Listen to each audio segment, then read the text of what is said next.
किसी शख्स की महफूज नहीं। अब तो अपने ही निगहबानों से डर लगता है। डंके की चोट पे जालिम को बुरा कहती हूँ, मुझे सूली से न जिंदानों से डर लगता है। जनाब आला, वतन अजीज के हुक्मरान और अहदेदार हाथ में कशकोल लिए अगयार के सामने हर वक्त भीख मिलने के मुंतजिर रहते हैं, जो न सिर्फ इस मुल्क के तशक्कुस को पामाल कर रहे हैं बल्कि आने वाली आइंदा हमारी नस्लों को गदागरी जैसी शर्मनाक आदत से मुतारिफ भी करवा रहे हैं। तारीख में ऐसी कई कौमों के किस्से रकम है जिन कौमों ने मसलत के नाम पे अपने सरों को झुकाकर दस्ते सवाल बुलंद किया और बाद में जिनका अंजाम बाजार में बिकने वाले सफेद जिस्मों की मालिक कमतर और हकीर बन के उभरा। ऐसा ही कुछ हाल वतन अजीज का भी है। जनाब आला, पाकिस्तान पिछले 10 सालों में अमेरिका से $18 बिलियन की रकम मौसूल कर चुका है। इमदाद पे इमदाद लेने की ये वजह जब इन हुक्मरानों से पूछी जाती है तो जवाब ये मिलता है पाकिस्तान एक गरीब मुल्क है, भूख और अफलास इंतहा पे, लिहाजा इमदाद लेने के सिवा कोई चारा नहीं है। तो जनाब आला, मैंने सोचा जरा इन कलमात पे एतबार करते हुए अपने घर से बाहर निकल कर देखूं कि इमदाद के नाम पे मिलने वाली इस भीख ने मेरे मुल्क की आवाम के हालात जिंदगी कहाँ तक बदले हैं। तो जनाब आला, इसको गौर से सुने। ये पाकिस्तान का किस्सा नहीं है, ये इस महादेश का किस्सा है। ये डेवलप्ड कंट्रीज का किस्सा है, ये FDI का किस्सा है। पाकिस्तान की इस बच्ची की आवाज को गौर से सुनिए। कहीं पे मैंने औलाद बनाए फरोख्त के नारे सुने तो कहीं पे वजीर आजम और हुक्मरानों के आगे पीछे जाती 10-10 मर्सिडीज को देखा। कहीं पे मैंने आफिया सिद्दीकी की माँ को उसके इंतजार में तिल तिल मरते देखा। तो कहीं पे मैंने इस मुल्क के हुक्मरानों को अमेरिका की खुशामद में दिन रात एक करते देखा। मैं क्या बताऊं, मैंने क्या क्या देखा। ड्रोन हमलों में मरने वालों की लाशों को देखा, कई औरतों के उजड़ते सुहागों को देखा, कई नौजवानों को हाथ में डिग्रियां लिए बेरोजगारी के एवज ये आतंकवाद के खिलाफ युद्ध का नजारा भी देख लीजिए। उसके सामने पेंशन न मिलने की मैं बार बार कहता हूँ, I speak so often that our geopolitics across the political border, humanity suffers and the nature is attacked. निगाह अहले वफा में बहुत हकीर हो तुम, वतन का पास तुम्हें था न हो सकेगा। कायनात की बरकतें, नियामतें, रहमतें खतरे में है सरहदों के आर पार। इस मुल्क की इज्जत और तौकीर को गिरवी रखने वाले मुल्क की इज्जत और तौकीर को खतरे में रखा है इस महादेश के हुक्मरान ने, जमींदारों और रियासतों के वंशजों ने। अपने लहू से मक्तल गाहों को सजाया था। कई आदम की बेटियों ने ये भारत विभाजन का किस्सा है, भारत की आजादी का किस्सा है, पाकिस्तान की आजादी का किस्सा ही नहीं है। मैं पूछती हूँ जनाब आला आपसे, यहाँ बैठे हर शख्स से, अपने आप से, क्या ये है वो पाकिस्तान? नहीं। ये क्या ये है ये हिंदुस्तान वाला ये पाकिस्तान जो पाकिस्तान से अलग होके बना? क्या ये है पाकिस्तान जो अखंड भारतवर्ष से अलग होके बना? इस बंटवारे का नतीजा क्या निकला? हिंदुस्तान के लिए तबाही, पाकिस्तान के लिए तबाही। चंद ख्वाहिशों में चले, दीप जिनके सिर्फ महलातों में जले, चंद लोगों की ख्वाहिशात को लेके चले जो के मसलतों के सायों में पले। ऐसे नूर को, सुबह बेनूर को मैं नहीं मानता, मैं नहीं जानता। मैं भी खाइफ हूँ, मैं भी खाइफ हूँ तख्ता-ए-दार से, मैं भी मंसूर हूँ कह दो ये अबियात से। क्यों डराते हो जिंदा की दीवार से, जुल्म की रात को, जहल की बात को। मैं नहीं मानता, मैं नहीं जानता, मैं नहीं मानता, मैं नहीं जानता।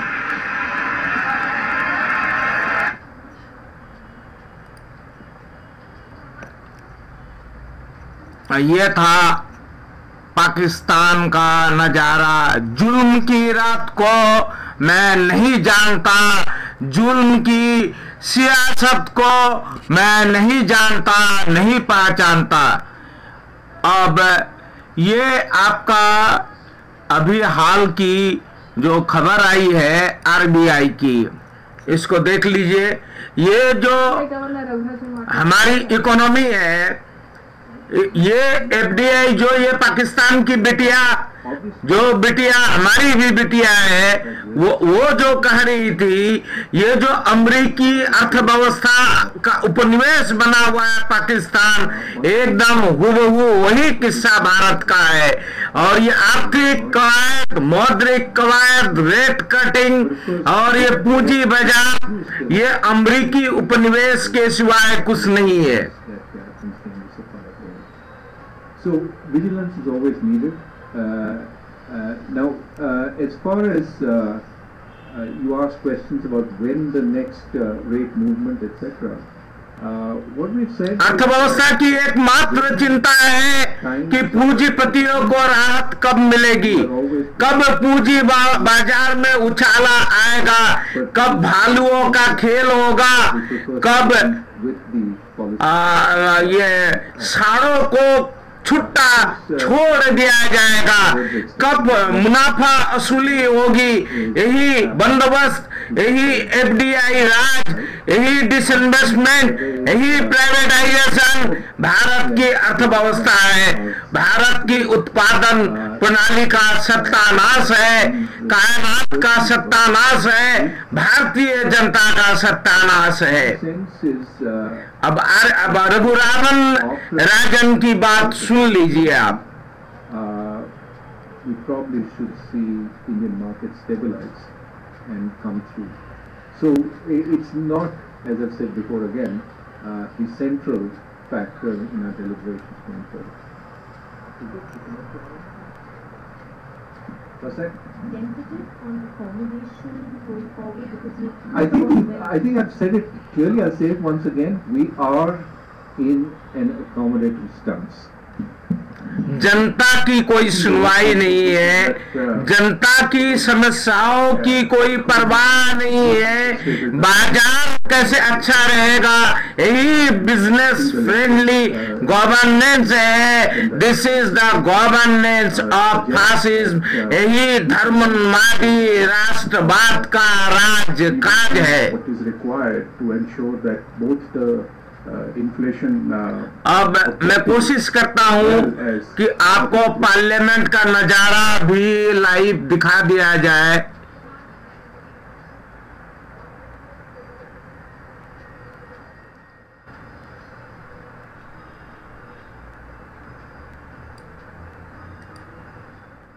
पार्लियामेंट का 1 minute.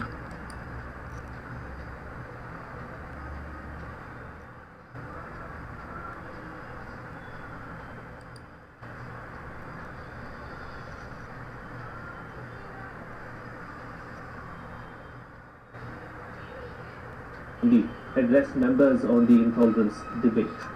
Targeting the government, Rahul said ministers were trying to send Bollywood stars to Pakistan. Pakistan failed because they crushed the voice of their own people.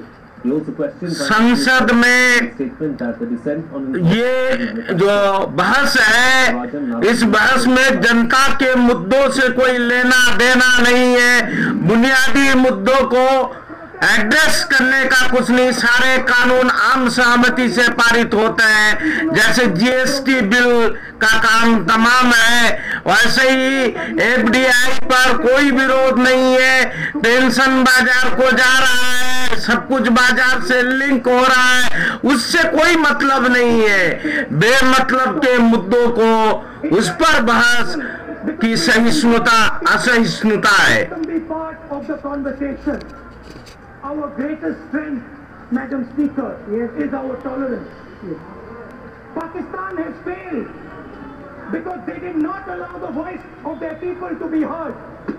They have failed because their leaders crushed their voices that were उस बच्ची को हम सुन चुके हैं। पाकिस्तान के हालात हम जानते हैं, लेकिन मुश्किल यह है कि हम भारत के हालात नहीं जानते।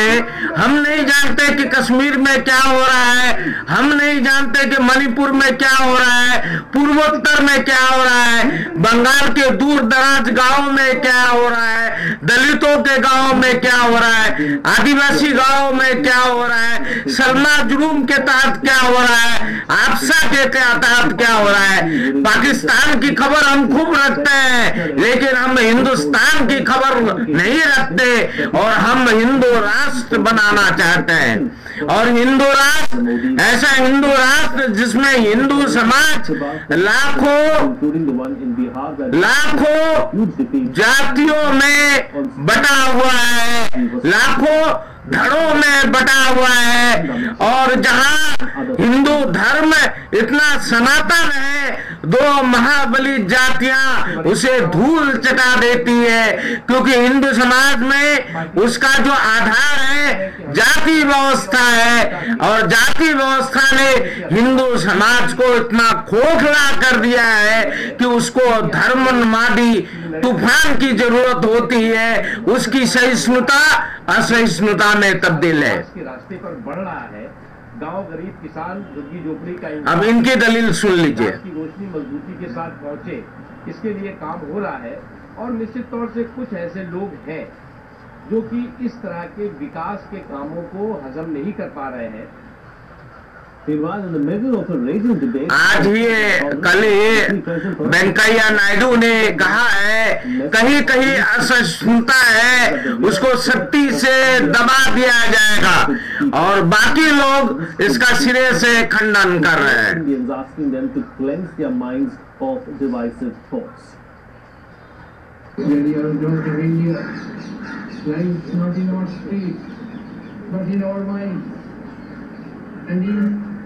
Our unwillingness to let go of views that divide society into them and us. Bharat के राष्ट्रपति को सुनिए। Minds of divisive thoughts. That's the message sent out by the president. Citing Gandhiji's vision of India as an inclusive nation, he said the essence of being human was our trust of each other. Every day we see unprecedented violence all around us. ये unprecedented violence Pakistan का भी किस्सा है, unprecedented violence का किस्सा भारत में है। हम उन्हीं के जैसे हैं, वे हमारे जैसे हैं। हमारे यहाँ हिंदुस्तान भी पाकिस्तान होता जा रहा है, जबकि हम हिंदुस्तान को हिंदू राष्ट्र बनाने चले हैं। हिंदुस्तान भारत के उन लोगों के हवाले नहीं है जिनकी आस्था हिंदू धर्म है, बल्कि उन लोगों के हवाले है जो बात तो करते हैं हिंदुस्तान की, हिंदू धर्म की, हिंदी भाषा की, हिंदुत्व की, जिनकी राजनीति है और जिनका आचरण तालिबान जैसा है, अलकायदा जैसा है, आईसिस जैसा है। राष्ट्रपति जी इसी के खिलाफ चेतावनी दे रहे हैं।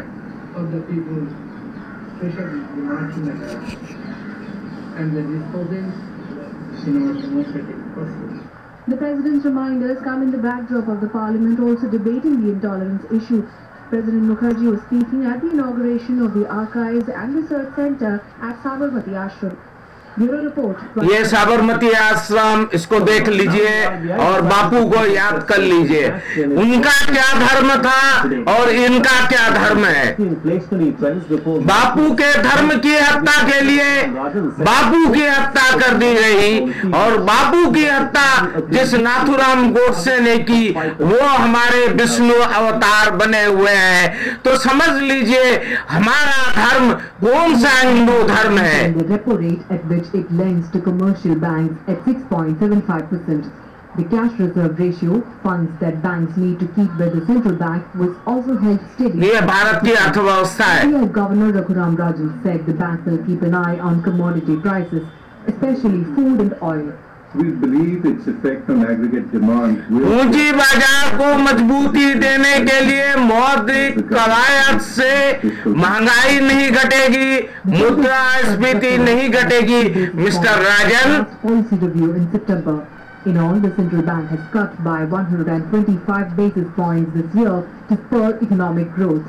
However, retail inflation climbed to a 4-month high of 5% in October as fuel prices escalated on supply deficiency impulses.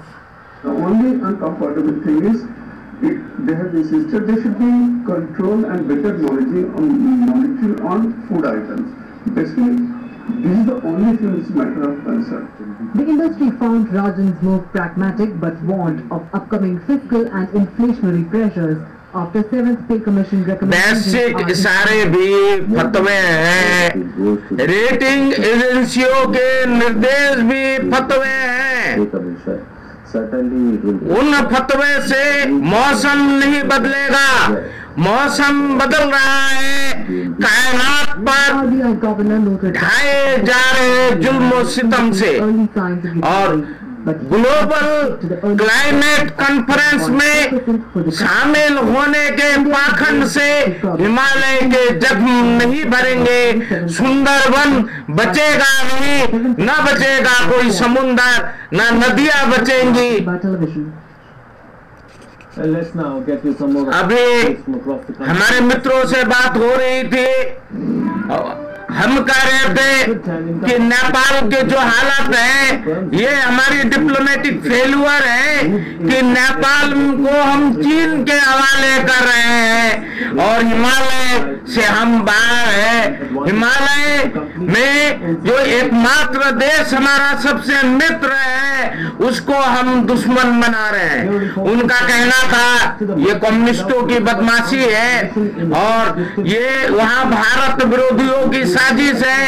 उनका तर्क ये है कि जो इकोनॉमिक ब्लॉकेड है वो उसमें भारत का कसूर नहीं है बल्कि नेपाल में भारत विरोधी जो तत्व है उनकी साजिश है। हमने कहा जो भी हो ये हमारे कंट्रोल से बाहर है, हमारी डिप्लोमेसी फेल्यूर है।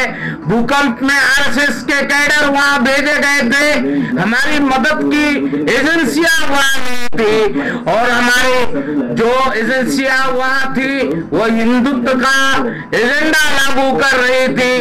सार्क समिट में हिंदुत्व का एजेंडा थोपने का कोशिश हुआ, उन्होंने नया संविधान अपनाया, हमने उसका विरोध किया, उन्होंने हिंदू राष्ट्र में लौटने से इनकार किया, इससे हमको ऐतराज था, इसीलिए इकोनॉमिक ब्लॉकेड है।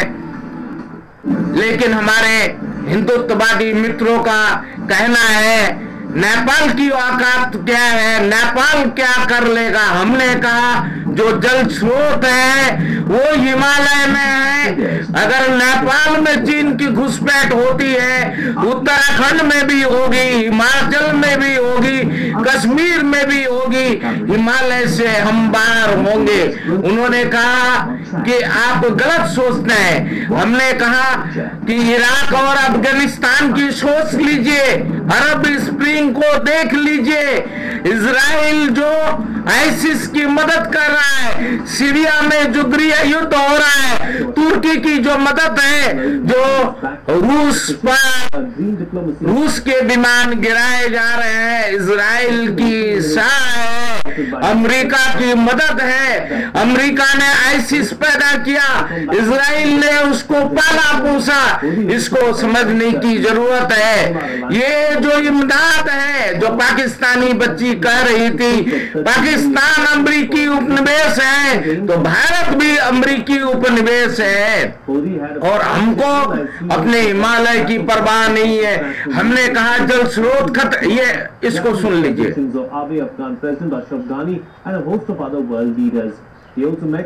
प्रधानमंत्री फिर पेरिस में गए।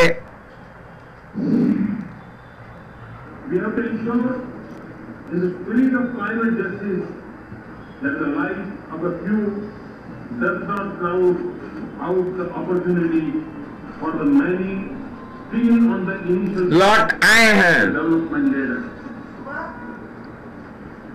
The advanced countries must leave enough room for developing countries to grow. ये हमारे नेतृत्व की गलती है कि नेपाल की जनता हमारी दुश्मन में तब्दील है।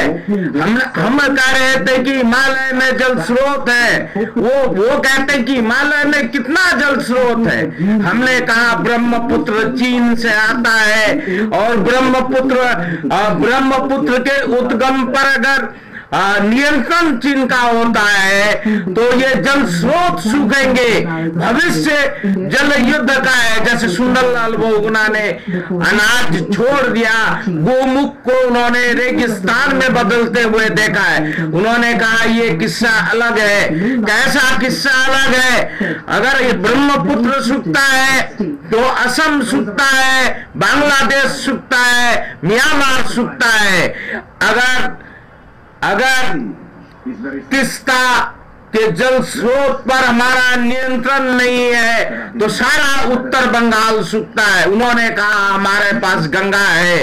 और उमा भारती ने कहा कि गंगा का उद्गम स्थल मानसरोवर में है। और चीन का दावा भी यही है कि गंगा का उद्गम स्थल मानसरोवर में है, जो चीन में है।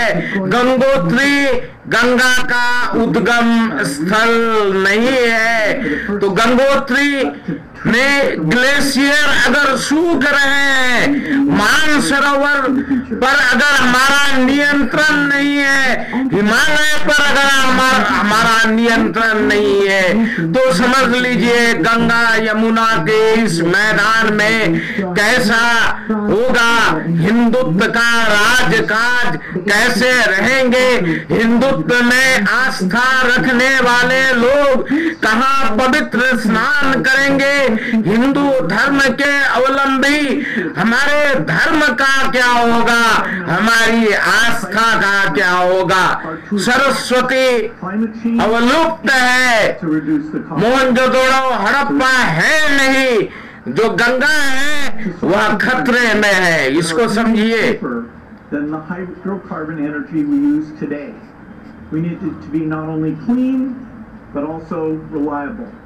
Security remains tight in the French capital as more delegates arrived for the second day of ये आतंक के विरुद्ध युद्ध का नजारा है। Aims for a new agreement that will put the world on track to limit global warming below 1.5 degrees Celsius over the next few years.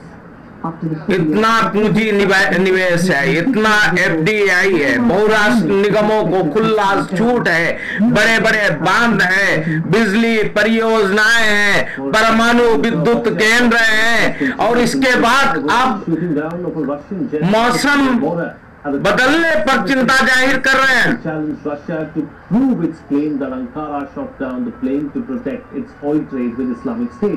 US meanwhile appealed to both nations to set aside. ये तेल युद्ध का नजारा है। ये इसका ताजा chapter ISIS है। आईसिस तेल युद्ध का अगला चरण है। But instead, the two nations had heated exchanges over downing the Russian plane near the Syrian-Turkish border. Turkey challenged Russia to prove its claims that the plane was shot down to protect its oil interests with the Islamic State. President Erdogan even pledged to step down if allegations were proved true.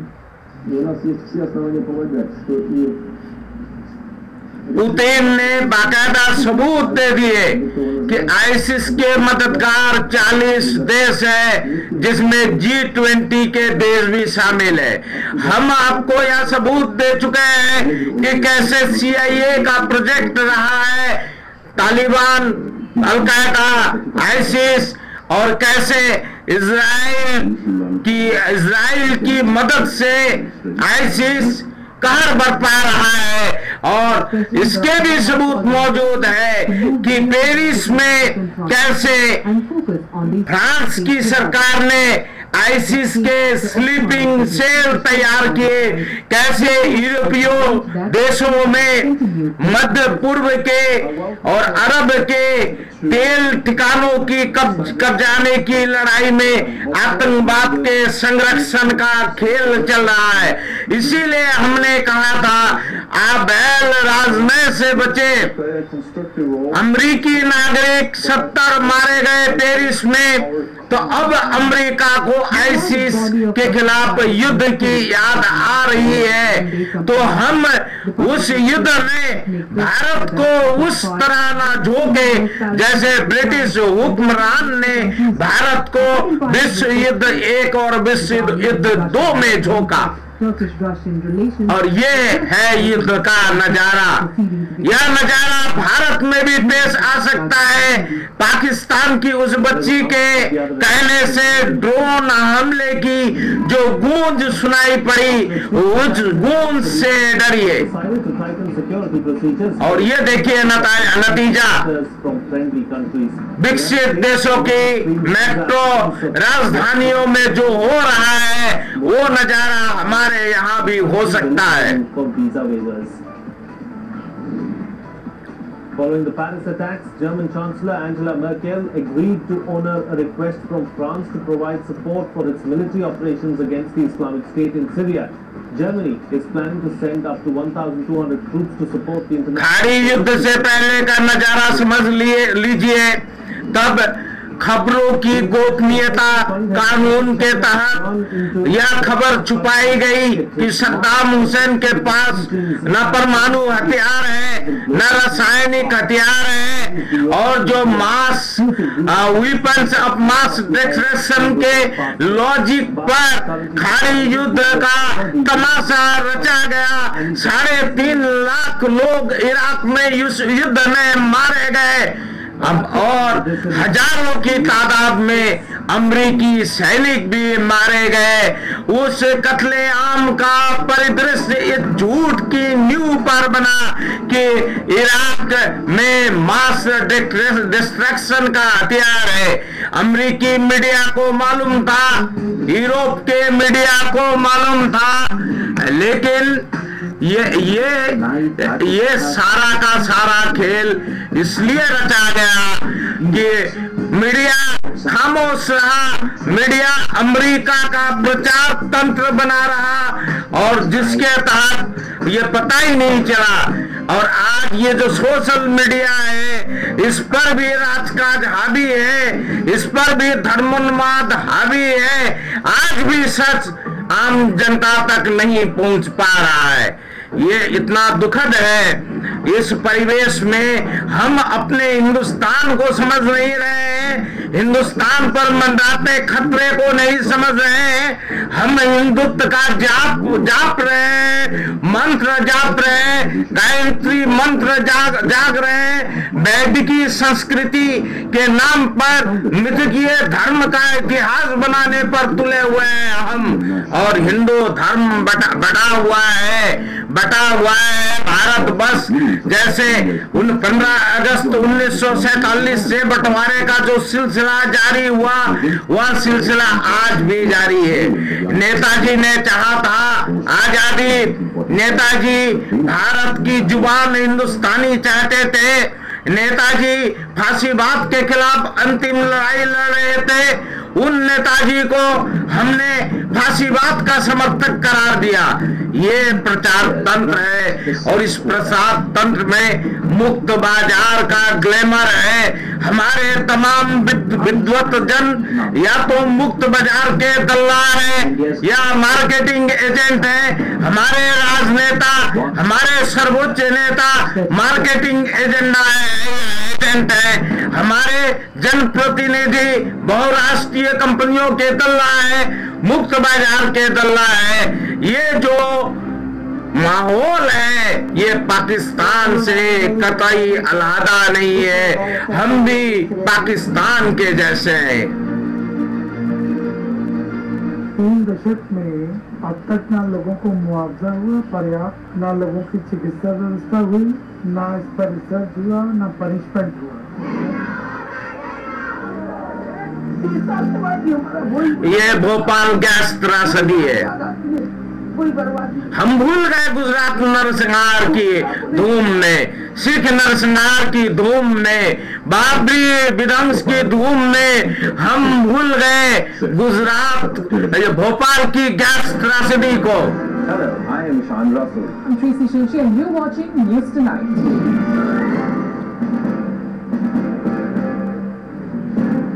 Together with a team of our Dedicated professionals from across various fields. This is Shyam Sundar, Vishal Dahiya, Akhilesh Suman, Frank Pereira from Beijing, China.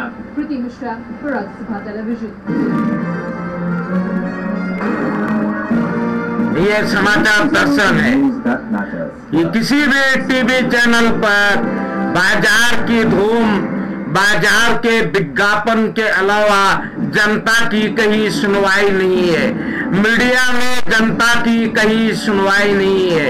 इसीलिए हम बार बार हस्तक्षेप की मदद की गुहार लगाते हैं कि हम चाहते हैं कि हस्तक्षेप जन सुनवाई का मंच बने। Reserve bank governor Raghuram Rajan held repo rate steady at 6.75% in his monetary policy announcement today. ये अर्थव्यवस्था का मैनेजमेंट है। सारे कल कारखाने बंद है, टोटल प्राइवेटाइजेशन है, टोटल इन्वेस्टमेंट है, FDI राज है, सिर्फ रेटिंग कट होता है। पूंजी बाजार ही मुक्त बाजार है। पूंजी बाजार में विदेशी कंपनियों की, विदेशी निवेशकों की मुनाफा असुली ही भारत की मनुस्मृति अर्थव्यवस्था है, जिसकी दलाली से सत्ता वर्ग के लोग अरबोपति हैं और हमारे बाकी जनता भिखारी फटेहाल भीख मंगे हैं। Have slowed down and have gone into a slump, but the figures released or the announcement made yesterday very clearly showed that the Indian GDP grew at 7%. ये GDP का अल्लाह भी अद्भुत है। इस GDP से जनता के रहन सहन, बेसिक जरूरतें, बेसिक सेवाओं में उनकी पहुंच का कोई रिफ्लेक्शन नहीं है। ये GDP प्रोडक्शन सिस्टम का भी नहीं है, उद्योगों का भी नहीं है, कारोबार का भी नहीं है, ना कल कारखानों का है, ना खेत खलिहानों का है।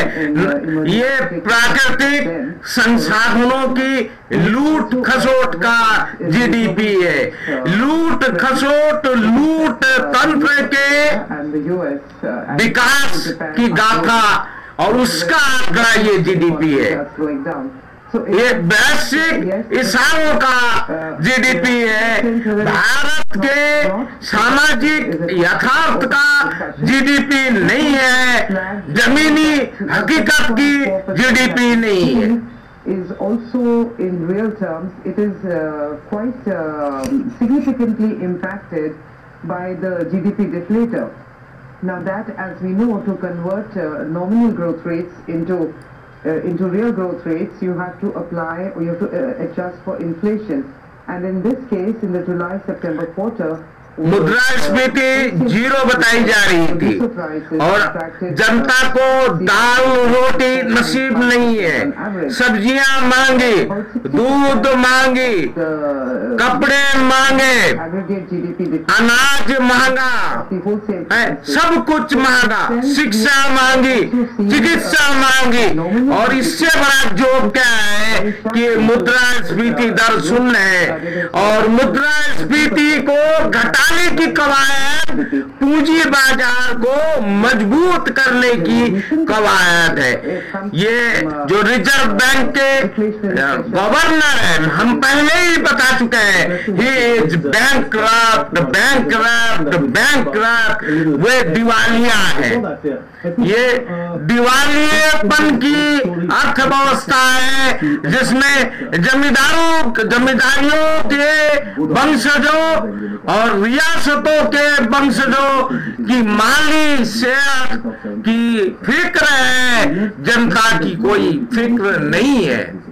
Like global GDP, you see the earlier share was only 1.7% post-millennium in 9 times. Now it is around 2.7% and is anticipated to increase at the level of. ये आंकड़े सुनते रहिए। So India's presence at the global arena is also increasing with so many reforms at the domestic front. And second, the revival of.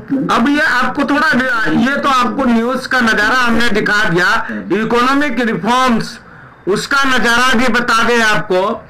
ये economic reform शुरू हुआ 1991 में balance of payment, भुगतान संतुलन की क्राइसिस से। Balance of payment crisis, launchpad for much awaited reforms. It seems to be interesting. Please tell me in detail. You know one famous saying, necessity is the mother of all inventions.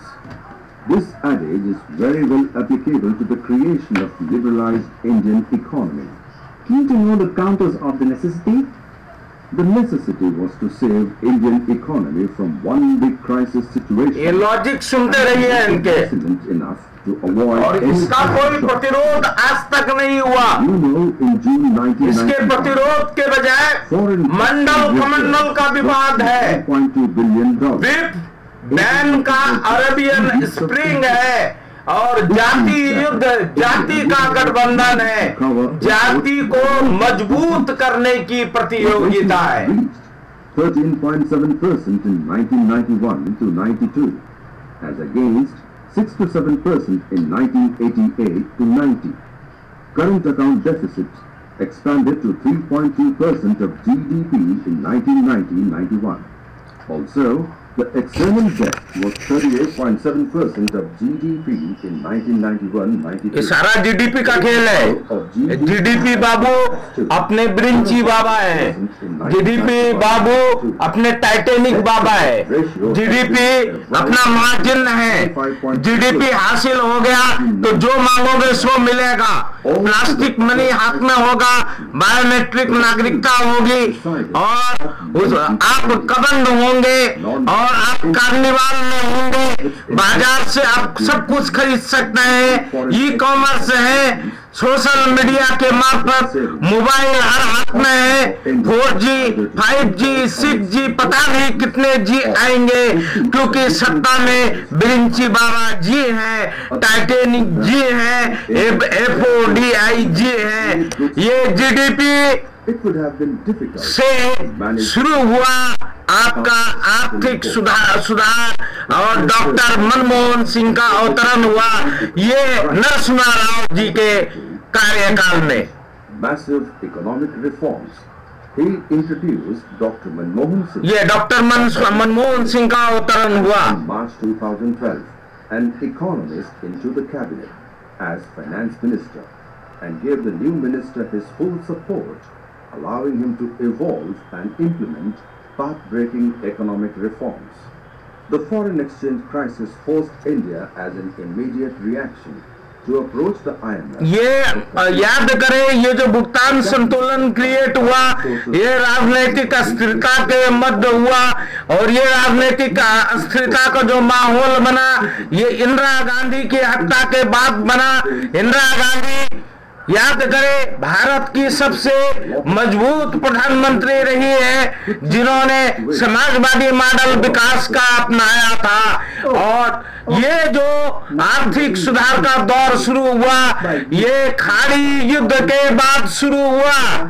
खाड़ी युद्ध 1991 में हुआ और economic reforms Bharat में शुरू हुआ 1991। ये संयोग नहीं है, इसका गहरा ताल्लुकात है।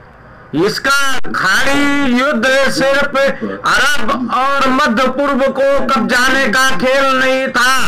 खाड़ी युद्ध भारत को अमेरिका का उपनिवेश बनाने का भी खेल था। इसको समझिए, जैसे भारत का विभाजन नहीं हुआ, मोहनजोदड़ो और हड़प्पा का भी विभाजन हो गया, उसी तरह खाड़ी युद्ध जो हुआ वो सिर्फ खाड़ी युद्ध नहीं है, वो भारत तो युद्ध है। और 1991 में फर्स्ट स्ट्राइक के तत्काल बाद 1991 में डेजर्ट स्टॉर्म के तत्काल बाद, जब राष्ट्रपति बुश के नेतृत्व में यूरोप और विकसित देशों की सेनाएं खाड़ी को फतह कर रही थी, तेल कुओं को आग के हवाले कर रही थी, ठीक उसी दरमियान भारत में डॉक्टर मनमोहन सिंह का अवतरण हुआ इकोनॉमिक रिफॉर्म्स के लिए। और आज जो इस्लामोफोबिया है उसकी शुरुआत 1998 में हुई, जब सलमान रुश्दी ने लिखा सैटनिक वर्सेस।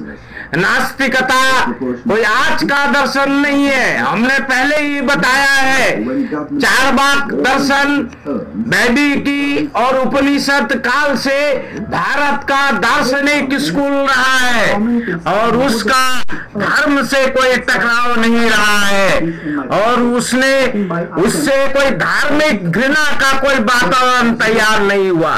जब चर्च की सत्ता थी यूरोप में, उस वक्त शेली ने भी लिखा था द नेसेसिटी ऑफ एथिक्स, और जब आजादी की लड़ाई चल रही थी भारत में तो सरदार भगत सिंह ने लिखा था मैं नास्तिक क्यों हूं, लेकिन भारत के मुसलमान और भारत के हिंदुस्तान आज भी उनके आंखों का नूर है शहीद आजम भगत सिंह, और आज भी शहीद आजम है। उनके खिलाफ कोई फतवा जारी नहीं हुआ। सलमान रश्दी के खिलाफ जो फतवा जारी हुआ, उस फतवे के तहत पूरी दुनिया में इस्लामोफोबिया लॉन्च किया गया। अफगानिस्तान में तालिबान को पैदा करने के बाद अलकायदा को पैदा किया गया और यह सब हुआ economic reforms in India since 1991 के उद्घाटन के साथ। सोवियत संघ के बदले भारत का मित्र बना America.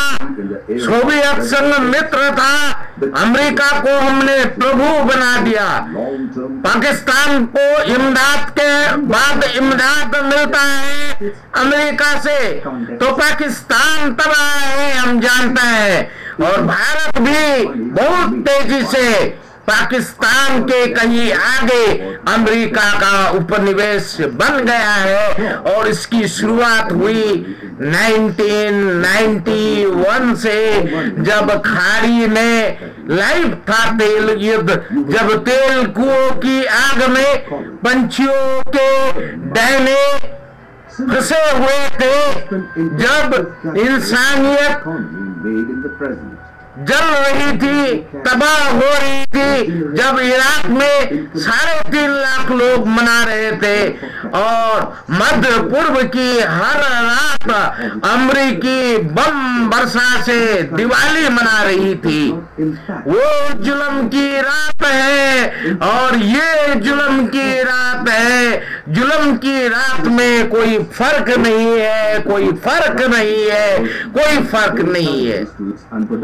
Employees, well, the debt is used to fund revenue expenditure where no tangible returns are expected, and hence the deficit from here categorized as revenue deficit if balloons inordinately.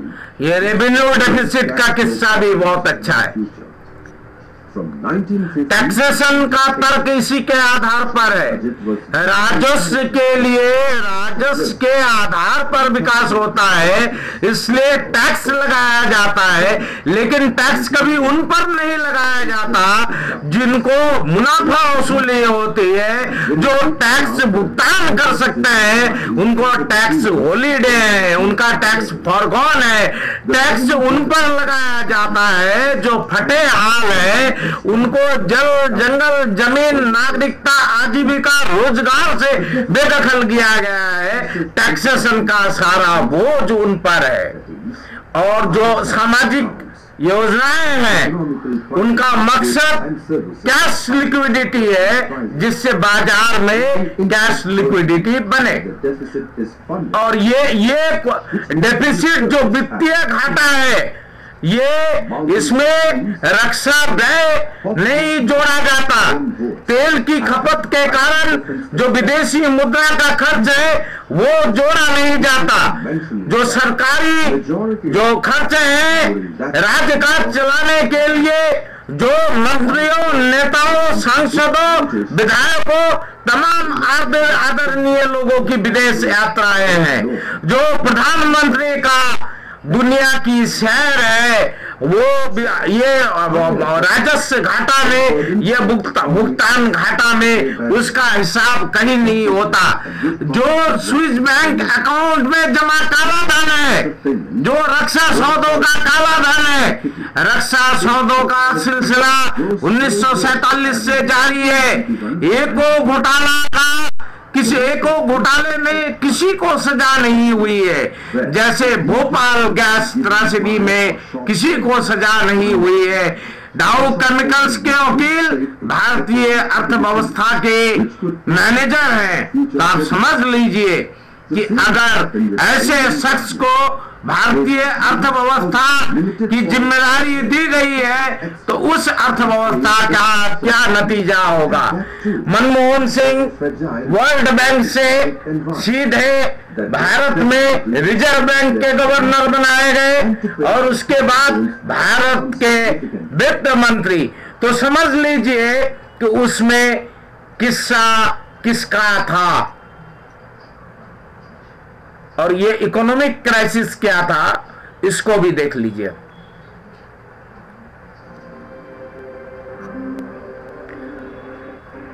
ये जो किस्सा है, economic किस्सा अब crisis का, आर्थिक संकट का, ये पूरा का पूरा अंतर्राष्ट्रीय मुद्रा कोष और विश्व बैंक का फंडा था। आंकड़े उनके थे और समस्या उन्होंने क्रिएट की और उनके लोग भारतीय राजनीति में आ गए और मनटेक सिंह आहलूवालिया से लेकर श्याम पित्रोदा तक और भारत के सर्वोच्च पदों पर, भारत के वित्त मंत्रालयों में, भारत के राजनीति में विश्व bank, IMF, GATT, WTA, ADA के जो गुलाम रहे हैं, जो नौकर रहे हैं, वहां नौकरशाह के हवाले कर दी गई भारतीय राजनीति और भारतीय अर्थव्यवस्था। यही इकोनॉमिक रिफॉर्म्स है और ये जो है ये सारा का सारा अंतर्राष्ट्रीय मुद्रा कोष और वर्ल्ड बैंक का फंडा है। उन्हीं के आंकड़ों के आधार पर बताया गया कि इंदिरा गांधी का समाजवादी मॉडल फेल है और राजनीतिक अस्थिरता तैयार हुई इंदिरा गांधी की हत्या के बाद, फिर राजीव गांधी की हत्या के बाद। मजबूत सरकारों के बदले अल्पमत सरकारें बनी और संसदीय सहमति की रघुकुल परंपरा चली आ रही है, जिसके तहत अब GST बिल भी पास होने जा रहा है।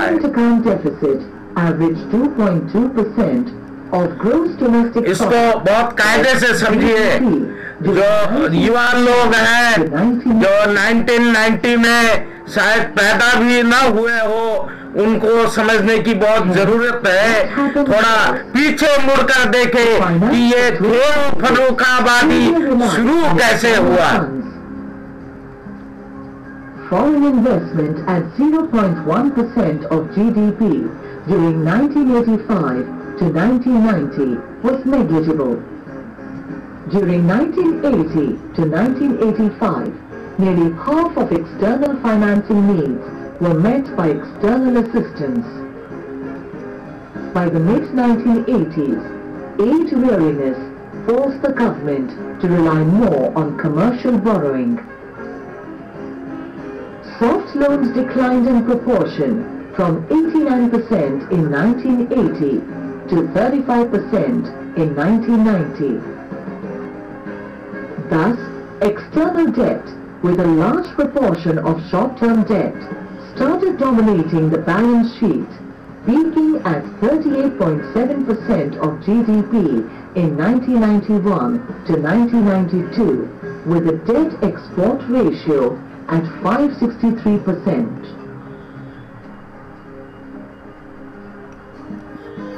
Economic crisis in India 1991, World Bank and IMF version. Changed world. ये मनमोहन सिंह जी आए जो अवतार controls had damaged the nation's economy. that foreign investment would be sought, and that India must face the realities of failed policies. He demanded no ideological hang-ups and contrasted India to South Korea. The two nations had the same per capita income in 1956.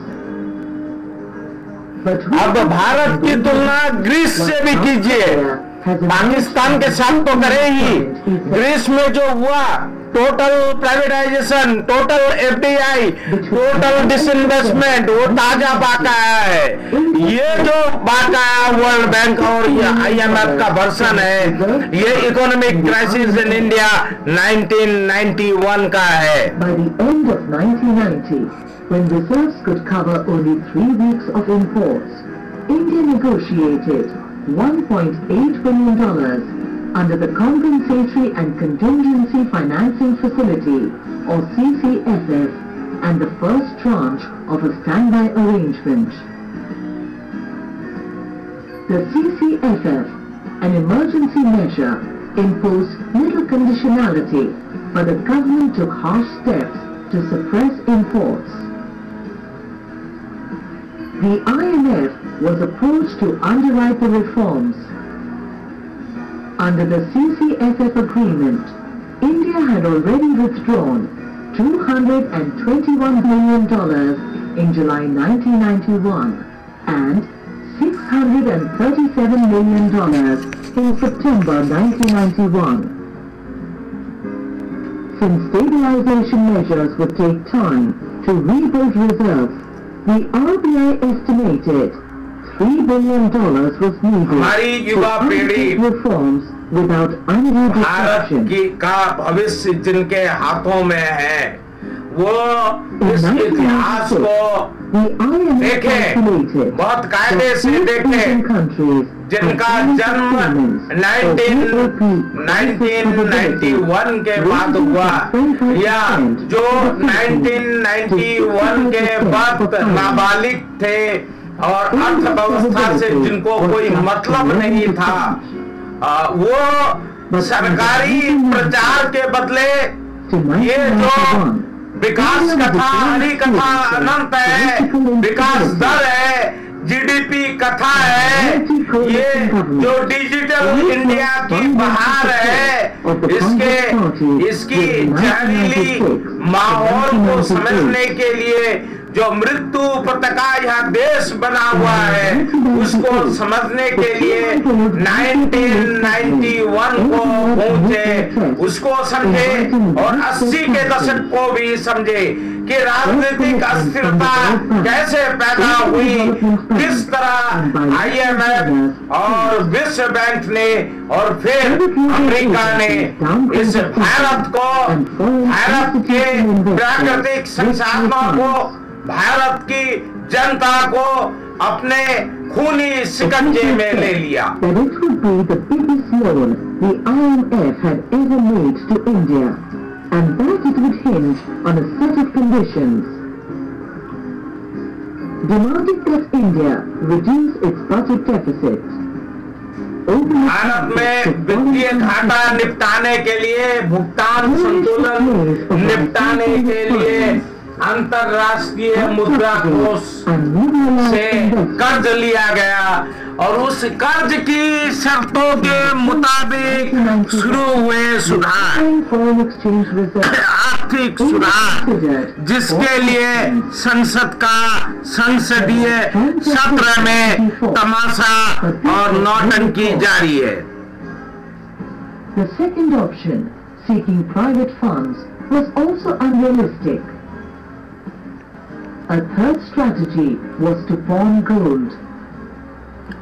तब भारत के स्वर्ण भंडार को तत्कालीन प्रधानमंत्री चंद्रशेखर ने गिरवी पर रख दिया था।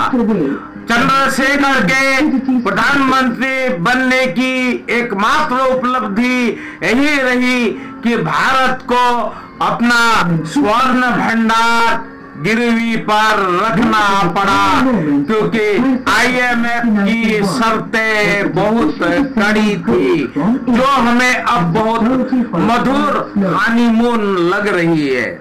What the pledging of gold did to the foreign exchange situation was to bring in about $500 million, a large sum those days. More important, it helped alert the national psyche about the catastrophe. ये सारा 1991 का किस्सा है, जब Iraq में it became clear that the बम बरसाए जा रहे थे आसमान से, कयामत बरस रही थी आसमान से, कयामत बरस रही थी जमीन से मध्य पूर्व पर, और आज भी हालात वही है। अरब और अफ्रीका में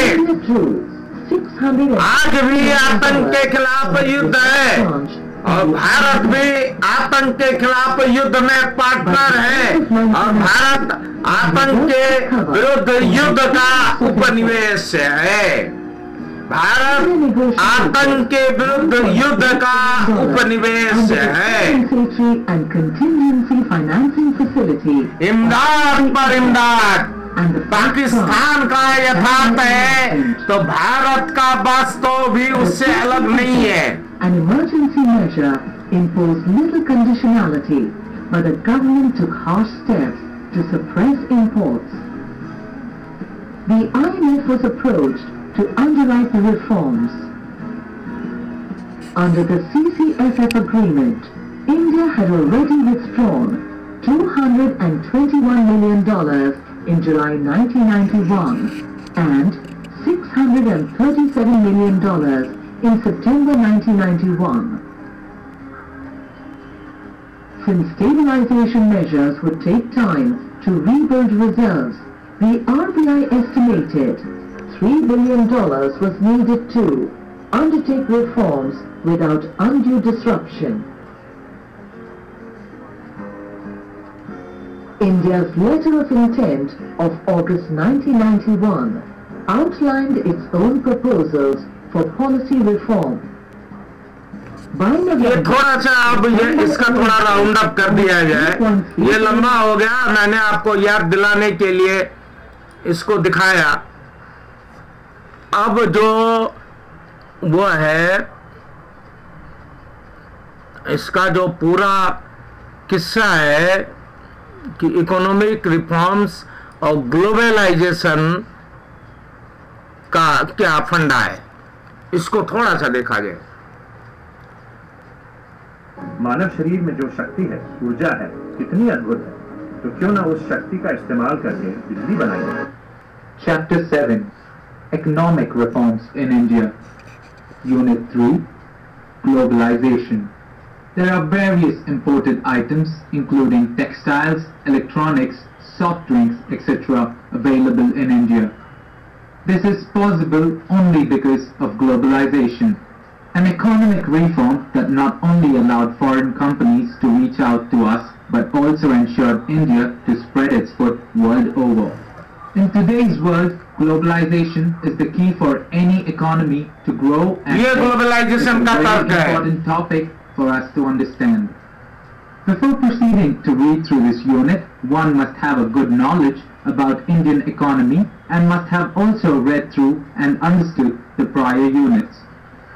By the end of this unit, you will be familiar with the meaning of globalization, merits and demerits of globalization, measures taken by the Indian government towards globalization and various effects of globalization. Let's have a look at the conversation between a father and his daughter Ruchi.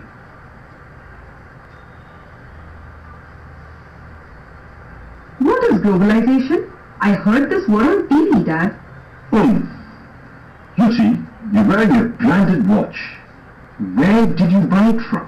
This is a Rado watch, made in Switzerland. And Mom bought it from the showroom.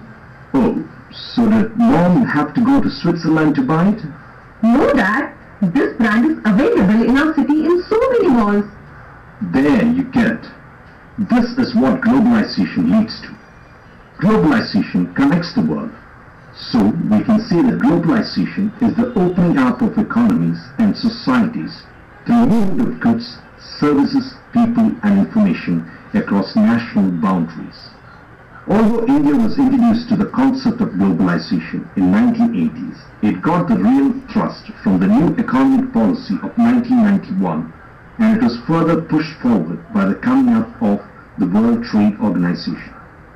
So does this mean globalization leads to high economies of trade?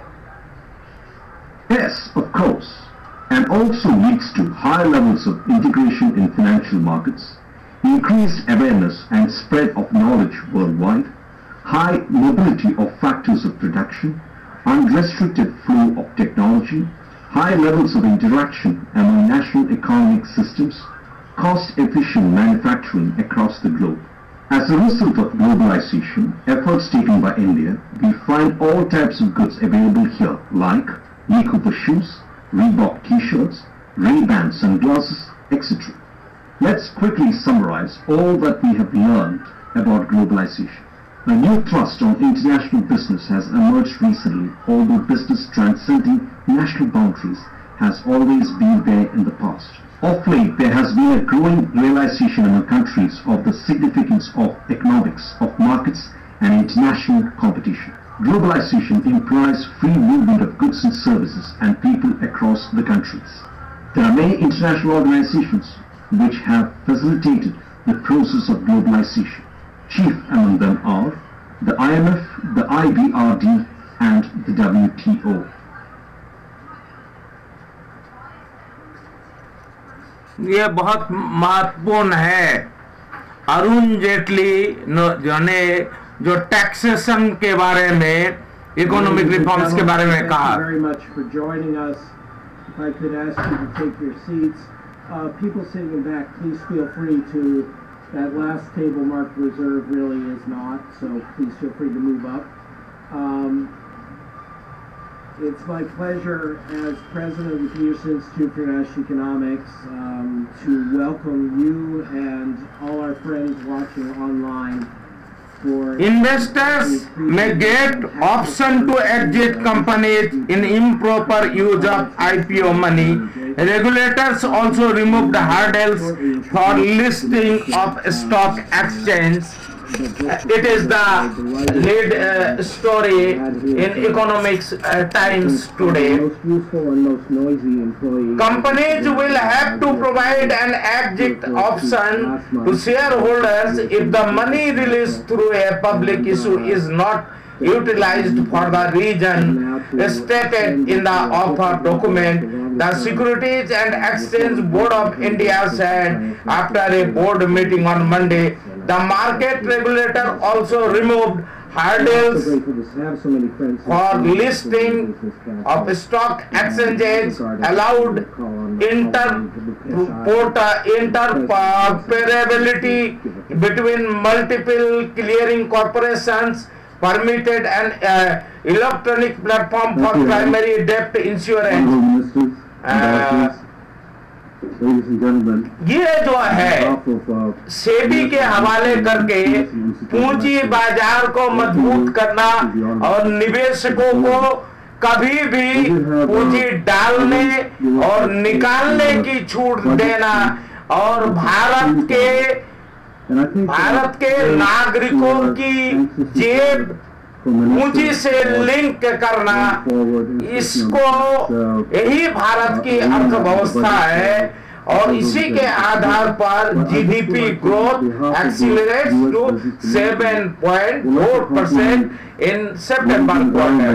यह आंकड़ा भी उतना ही नकली है जितना नकली 1991 में IMF और वर्ल्ड बैंक का आंकड़ा था, जिसके जो भारत में आर्थिक जो राजनीतिक अस्थिरता की वजह से जो IMF और वर्ल्ड बैंक ने भारत को शिकंजे में किया और आर्थिक अस्थिरता इसलिए हुई कि 1980 में इंदिरा गांधी की हत्या हुई और उसके तत्काल बाद जो राजीव गांधी प्रधानमंत्री बने उनकी भी हत्या हुई और भारत में राजनीतिक अस्थिरता का दौर शुरू हुआ और राजनीतिक अस्थिरता के दौर में अमेरिका परस्त ताकतों ने भारत को अमेरिकी उपनिवेश बना दिया और इसी 1980 के दौरान भोपाल गैस त्रैसदी हुई, बाबरी विध्वंस हुआ, सिखों का नरसंहार हुआ और मंडल कमंडल गृह युद्ध शुरू हुआ जो आज भी जारी है। तो कुल मिलाकर मंडल कमंडल गृह युद्ध या मध्य पूर्व का तेल युद्ध है भारत में। And I would say that he is an advocate in the Supreme Court, and he also was the Additional Solicitor General. ये तारीफ है I have to say he is वित्त मंत्री की। the best orator I've come across, and especially Mr. Minister, your speech as the opposition leader, you have really led the NDA government from that perspective. So on behalf of the attendees here, the U.S. business community, Peterson Institute, and USIBC, I'd like to welcome you, and over to you, Mr. Minister. Thank you.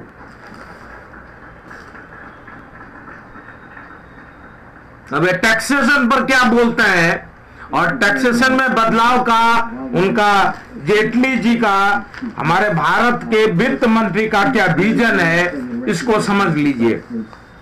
उसके बाद मैं यह talk wrap up करूंगा।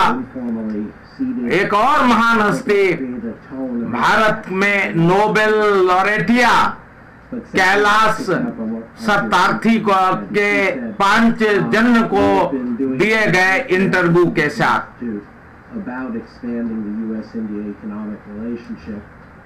ये जो आर्थिक सुधार है ये कुल मिलाकर इंडो यूएस रिलेशनशिप है, माने अमेरिका का भारत जो उपनिवेश है उसको मजबूत बनाने के लिए जो सुधार किए जा रहे हैं, जो भारत की संविधान की रोजाना हत्या की जा रही है, जो अनंत बेदखली है, जो टैक्सेशन प्रणाली अरबपतियों के हक में है, उसी को आर्थिक सुधार कहते हैं।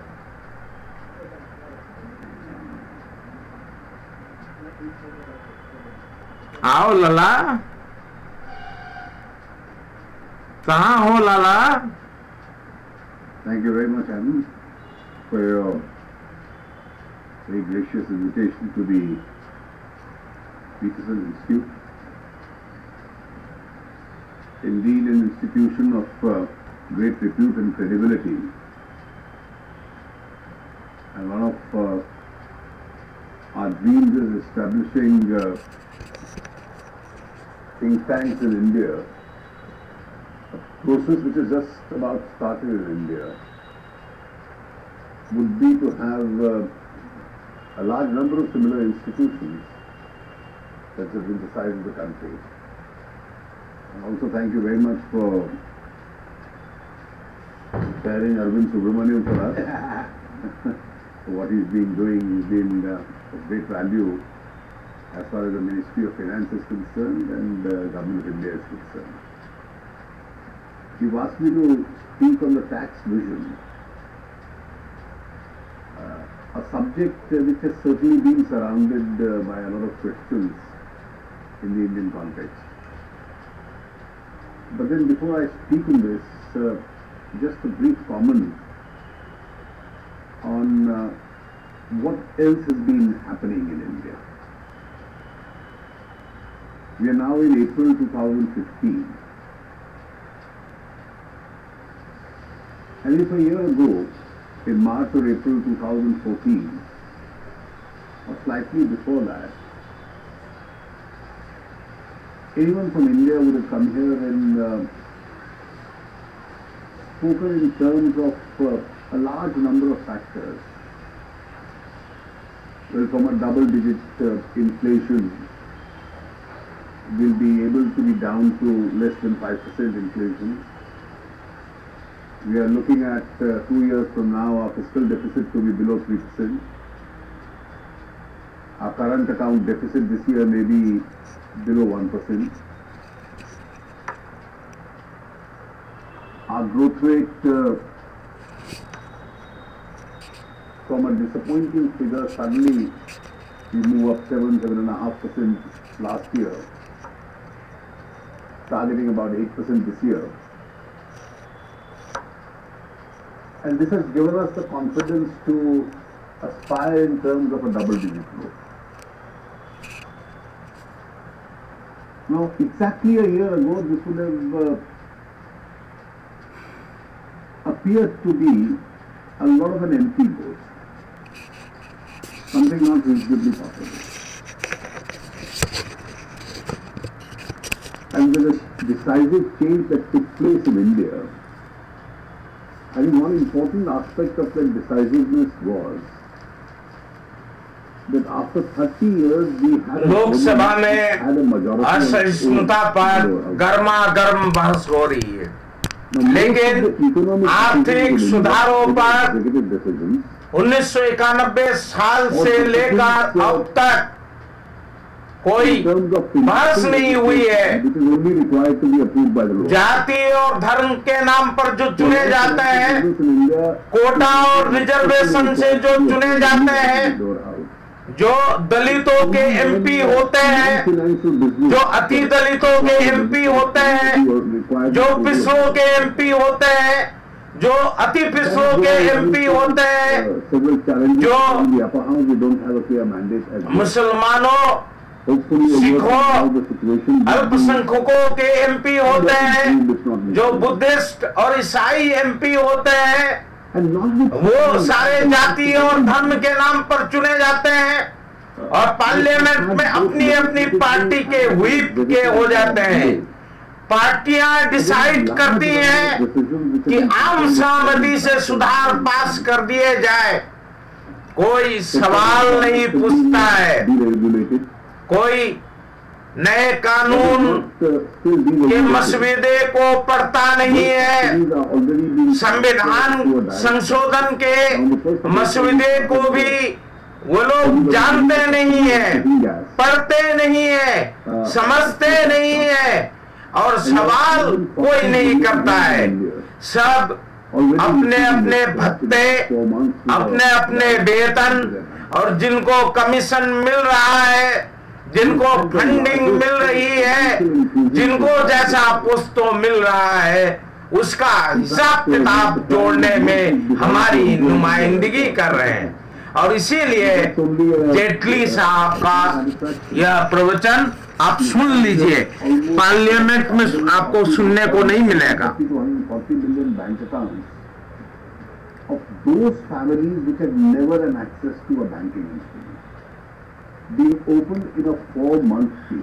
और आप समझ लीजिए, जो बैंक अकाउंट खोले गए वो करोड़ों की तादाद में बैंक अकाउंट खोले गए और उन बैंक अकाउंट में ट्रांजैक्शन कितना हुआ है इसको भी समझ लीजिए। और ये बैंक अकाउंट प्राइवेट सेक्टर के बैंकों ने नहीं खोले, ये सरकारी क्षेत्रों के बैंकों ने खोले और जो लोन दिए गए उसकी लायबिलिटी सरकारी क्षेत्रों के बैंकों पर है। ये हुआ करिश्मा, इसके बारे में बता रहे हैं जेटली साहब, वो महिमा मंडन उनके मुंह से सुन लीजिए। ये इंक्लूजन है, ये समरसता है, ये आर्थिक सुधार सामाजिक न्याय है, ये हिंदू राष्ट्र है, ये कमांडर मंडल की लड़ाई है और इसमें हम अपना खून बहा रहे हैं, क्योंकि भारत एक रक्त है। अद्यतन जेनेटिक्स के में ऐसा बता दिया गया है, हम आपस में लड़ रहे हैं और हमारा क्रियाकर्म ये लोग कर रहे हैं। An accident insurance, a life insurance, in some cases a pension scheme. और पेंशन अब बाजार में चला जा रहा है। 5% बताया गया था हरिझंडी लेने के लिए, अब उसकी हदबंदी हटाई जा रही है। IPO 10% का होता है और उसके बाद शेयर सरकारी शेयर 49% में आ जाता है और विदेशी कंपनी विदेशी हितों के हवाले हो जाता है। राष्ट्रीय संसाधन सार्वजनिक क्षेत्र के उपक्रम या फिर कौड़ियों के भाव मुनाफे में चल रहे सार्वजनिक क्षेत्र के उपक्रमों को बेच दिया जाता है। और एक बार निजीकरण होने के बाद जिस रिजर्वेशन और कोटे के लिए ये मंडल कमंडल युद्ध है उसका कोई मतलब नहीं होता है। 1991 के बाद से मैन पावर लगातार घट रहा है। रेलवे का 18 लाख कर्मचारियों की जो संख्या थी वो 13 लाख हो गई, उसको 4 लाख करने की है। ये है विकास। और इनकी सुनिए, कोल इंडिया में भी IPO चालू हो गया है और ये कोयला के विकास की बात कर रहे हैं।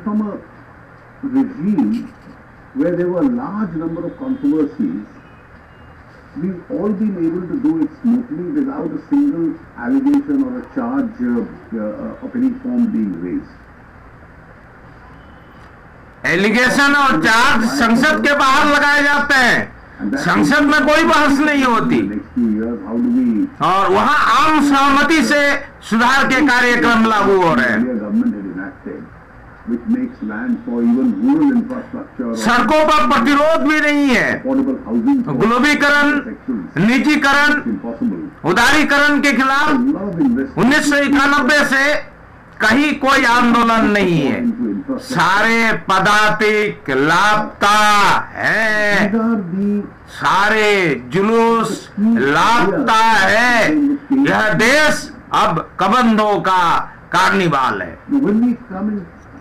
Look at the taxation vision.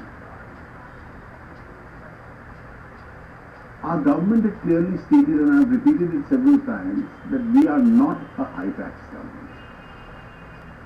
High tax किसको लगता है जेटली साहब? हाई टैक्स किसको लगता रहा है? हाई टैक्स को जब अब मॉडरेट कर रहे हैं तो फायदा किसको है? A highly adversarial regime. We intend rationalizing it. Rationalization, इस पर भी गौर करें। रैशनलाइजेशन किसके हित में? So what are the various steps which we are going to take in order to rationalize India's taxation? I think the first big reform that we've planned, and probably in independent India since 1947, this will be the single most important taxation change that we are going to switch over. मेरे ख्याल से आपके दिमाग की बत्ती जलनी चाहिए, नहीं जली है तो नहीं जलेगा। कटकटेला अंधियारा है, तेज बत्ती वाले चारों तरफ घूम रहे हैं। मेरे ख्याल से इससे ज्यादा जरूरत नहीं है। तेज बत्ती वाले एक और सज्जन भारत में प्रकट हुए हैं, उनके उच्च विचार से हम ये बंगाल में कम्युनिस्ट लोग भी अब उग्र हिंदुवाद की लड़ाई में उनको अपने 35 साल के राजकाज खत्म होने के बाद उनको याद आया है कि रिजर्वेशन लागू नहीं हुआ है। बंगाल में 35 साल के राजकाज के बाद जब बंगाल में वामपंथ के वापसी के सारे रास्ते बंद हो गए हैं, इस वक्त वाम दलों को याद आया है कि रिजर्वेशन लागू नहीं हो रहा है और इसलिए उग्र हिंदुवाद के खिलाफ SC, ST, OBC और माइनॉरिटीज की ताकतों को लेकर ब्रिगेड रैली है। जैसे धर्मोन्मादी ध्रुवीकरण के तहत बंगाल में एक गोपनीय समझौते के तहत वाम दलों के सफाई की तैयारी है, कांग्रेस के सफाई की तैयारी है और सीटें हो या न हो केसरिया वोट बढ़ने के आसार हैं और दीदी पूरा मैदान फतह करने वाली है। अब जाकर वाम दलों को याद आया है कि रिजर्वेशन लागू नहीं हो रहा है और 27 दिसंबर को रैली है।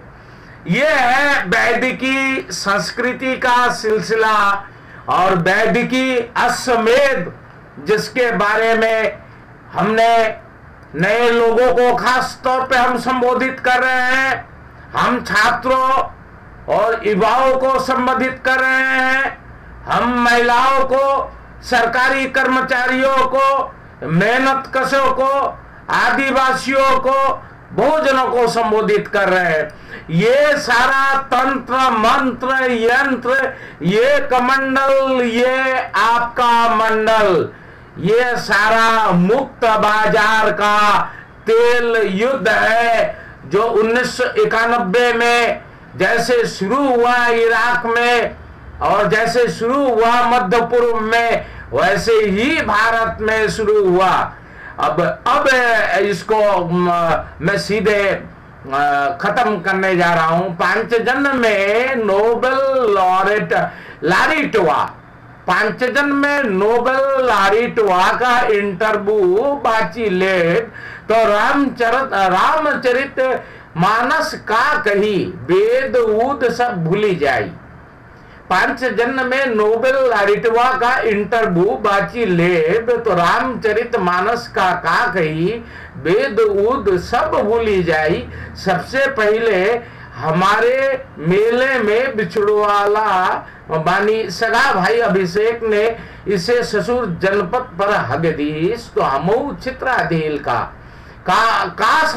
चित्रादिल समझ जाइयो। पूरा इंटरव्यू हम दे नहीं सकत। नोबेल लारिटवा के उद्गार में चू चू कर जो सहिष्णुता हो वही इस देश का सामाजिक यथार्थ है और विद्वत जनों का सोने में मड़ा गड़ा चरित्र। विस्तार से हम लिखल रहलवानी, देखत रहा हस्तक्षेप और हमार तमामों ब्लॉग। शांति के लिए नोबेल पुरस्कार मिलने के बाद कैलाश सत्यार्थी की सामाजिक राजनीतिक विषयों पर सार्वजनिक प्रतिक्रिया बेहद कम देखने में आई है।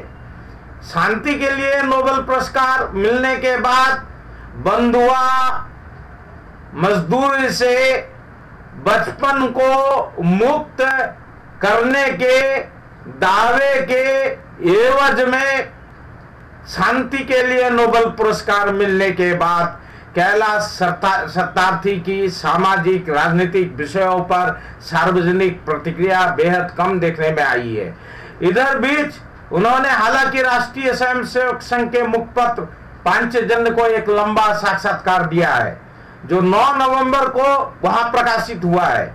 उससे 2 दिन पहले बंगलुरु प्रेस क्लब में उन्होंने समाचार एजेंसी पीटीआई से बातचीत में कहा था कि देश में फैली असहिष्णुता से निपटने का एक तरीका यह है कि यहाँ की शिक्षा प्रणाली का भारतीयकरण कर दिया जाए।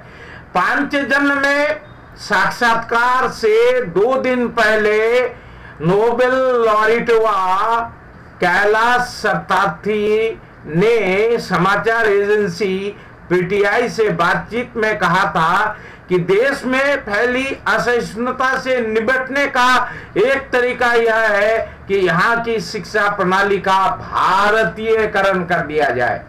थोड़ा याद कीजिएगा, यह भारतीयकरण का कंसेप्ट बलराज मधोक का है जनसंघ के जमाने से, जो मुसलमानों का भारतीयकरण करने की बात कर रहे थे और अपने नोबेल लॉरेटिया शिक्षा प्रणाली का भारतीयकरण करने की वकालत कर रहे हैं, जो ये फासिज्म का राजकाज कर रहा है जिसको हम केसरियाकरण कहते हैं। तो उन्होंने नोबेल लॉरेटवा कैलाश सत्यार्थी ने भगवत गीता को स्कूलों में पढ़ाए जाने की भी हिमायत की है। रामायण और महाभारत के लाइव प्रसारण के बाद नजारा कमंडल वर्सेस मंडल का गृह युद्ध है और भागवत गीता जब पढ़ाई जाएगी तो जिसकी मांग पहले ही केंद्रीय मंत्री सुषमा स्वराज भी उठा चुकी है, तो माहौल तेल युद्ध से कम मजेदार और कम दिवाली नहीं होगी। पांचजन का पहला सवाल था, नोबेल पुरस्कार ग्रहण करते समय आपने अपने भाषण की शुरुआत वेद मंत्रों से की थी, इसके पीछे क्या प्रेरणा थी? जवाब में नोबेल लॉरेटवा का यह उद्गार। शांति के नोबेल पुरस्कार की घोषणा के बाद जब मुझे पता चला कि भारत में मिट्टी में जन्मे किसी भी पहले व्यक्ति को अब तक यह पुरस्कार नहीं मिल पाया है, तो मैं बहुत गौरवान्वित हुआ। महात्मा गांधी को भी नहीं मिला यह पुरस्कार, मिल गया कैलाश सत्यार्थी को। आप समझ लीजिए तो इस नोबेल पुरस्कार का कितना महत्व है। अंबेडकर को नहीं मिला नोबेल पुरस्कार, महात्मा गांधी को नहीं मिला नोबेल शांति पुरस्कार, और मिल गया कैलाश सत्यार्थी को। और वो पाठ्यक्रम में गीता को शामिल करने की बात कर रहे हैं, और वेद मंत्र से उन्होंने अपने भाषण की शुरुआत की थी। और उन्होंने कहा, शांति के नोबेल पुरस्कार की घोषणा के बाद जब मुझे पता चला कि भारत की मिट्टी में जन्मे किसी भी पहले व्यक्ति को अब तक यह पुरस्कार नहीं मिल पाया, तो मैं बहुत गौरवान्वित हुआ। अपने देश और महापुरुषों के प्रति नतमस्तक भी। अब यह देखना होगा वह देश कौन सा देश है जिस देश का शासक, अंतिम हिंदू शासक पृथ्वीराज चौहान थे, और अब जाकर हिंदुत्व के कल की अवतार का राज है। क्या उस देश की वो बात कर रहे हैं और उन महापुरुषों की बात कर रहे हैं जो वैदिकी संस्कृति के पक्षधर थे, या बहुजनों के महापुरुषों की बात कर रहे हैं? किनके प्रति वो नतमस्तक थे? मैंने सोचा कि दुनिया के लोगों को शांति और सहिष्णुता का संदेश देने वाली भारतीय संस्कृति और उसके दर्शन से परिचित करवाने का यह उपयुक्त मंच हो सकता है। मैंने अपना भाषण वेद मंत्र और हिंदी से शुरू किया। हिंदी को तो हम मान लेते हैं कि भारतीय संस्कृति का परिचायक है, और वेद मंत्र भारत की संस्कृति से परिचित कराने का उनको सबसे बड़ा उपयुक्त मंच मिला। तो आप समझ जाइए इस नोबेल पुरस्कार के बारे में भी और नोबेल लॉरेटवा के बारे में भी। तो उनका कहना था, यानी नोबेल लॉरेटवा का कहना था, बाद में मैंने उसे अंग्रेजी में लोगों को समझाया। मैंने संगच्छ ध्वम संबध्वम संवो मनांसी जानतम देवा भागम यथा पूर्व संजननाम उपासते का पाठ करते हुए लोगों को बताया कि इस मंत्र में ऐसी प्रार्थना, कामना और संकल्प निहित है जो पूरे विश्व को मनुष्य निर्मित त्रासदियों से मुक्ति दिलाने का सामर्थ्य रखती है। मैंने इस मंत्र के माध्यम से दुनिया को यह बताने की कोशिश की कि संसार की आज की समस्याओं का समाधान हमारे ऋषि मुनियों ने हजारों साल पहले कर लिया था। बहुत कम लोग जानते होंगे कि मैंने विदेशों में भारतीय संस्कृति और आध्यात्म पर अनेक व्याख्यान दिए हैं। ये दावा कैलाश सत्यार्थी का है। बहुत कम लोग जानते होंगे कि मैंने विदेशों में भारतीय संस्कृति और आध्यात्म पर अनेक व्याख्यान भी दिए हैं। मेरे घर में नृत्य यज्ञ होता है। पत्नी सुमेधा जी ने भी गुरुकुल में पढ़ाई की हुई है। अब आप समझ लीजिए कैलाश सत्यार्थी जी किनका प्रतिनिधित्व करते हैं। इसके आगे मेरे ख्याल से इस इंटरव्यू को पढ़ने की जरूरत आप समझे तो पढ़े। अब सवाल है, जब ऋषि मुनि ये सारी समस्याओं का समाधान कर चुके थे, तो फिर ये आर्थिक सुधार क्यों? हिंदुत्व का राजकाज है, हिंदू राष्ट्र है, तो भारत अमेरिकी उपनिवेश क्यों? इस सवाल का जवाब आप बुझ सको तो हमको भी बुझा देना। धन्यवाद। Thank you India, thank you humanity, good evening India.